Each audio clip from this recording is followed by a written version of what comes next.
Sickle cell is a brutal disease inherited at birth that is impacting black families on the First Coast. A founder of Project Little Veins, Fredriana Copeland Webster, and founder of the Richard Webster Bass Health Institute, Selena Webster Bass, join us with more. Ladies, thank you so very much for being here today. Thank you for having us, Thank you for having us. It is our pleasure. Okay, Fredriana, let's start with you. So can you share your personal journey living with sickle cell disease and how it shaped your life and how that inspired you to create Project Little Veins? I absolutely can. In my 22 years of living with sickle cell, I've experienced complications from sickle cell pain crises, which are severe episodes of pain, very sharp, very excruciating, all the way down to acute chest syndrome, which is the leading cause of death.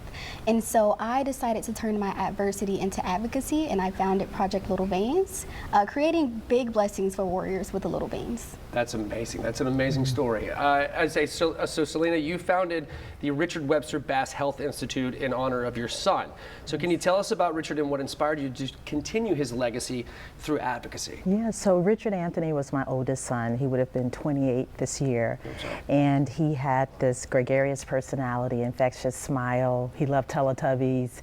He loved chicken and noodles. And he passed at 22 months of age. I'm very sorry. And so the Richard Webster Bass Health Institute is legacy building work. I remember feeling isolated as a caregiver and wanted, supports and support groups and social activities to kind of, take you away from the hospitalizations that many of the sickle cell patients experience. And so the Richard Webster Bass Health Institute, we have a prom coming up on Monday night, for our family. Yeah. So it's, that sense of normalcy that we all want to feel as parents. That's really what we're all about, and amplifying the voices of our sickle cell families. I think that's beautiful. Thank you. I think that's an incredibly beautiful cause. Yes. All right, so Fredriana, what are some of the biggest challenges people face living with sickle cell disease today, and how can we help? There are so many. Let me start with the barriers to quality health care. Many sickle cell warriors, we enter the hospital and we're faced with many medical professionals who are not as educated as they should be on the illness.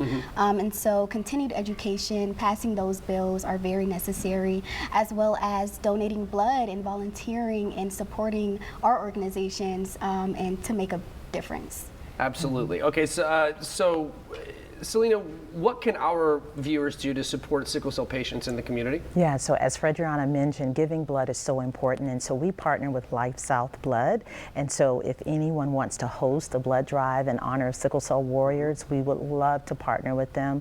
Also, we need donations so that we can continue, events like our sickle cell prom and our sickle cell symposium that we do in September, and just, empathy towards sickle cell families. I think that's so important that you understand, the day-to-day battles that sickle cell individuals face. Okay, so we've got about a minute left, so let's kind of talk about that a little bit. So for folks who don't know, there probably are some folks that are watching that don't know exactly what sickle cell disease is. Can you please explain that to them? Yeah, so it's a genetic blood disorder that affects the red blood cells. Normal red blood cells flow very easily through the blood vessels, but in the case of sickle cell, the red blood cells are shaped like a C, like a banana. And so they get stuck in the blood vessels, and so the tissue doesn't get the oxygen that it needs, and so it causes all kinds of complications.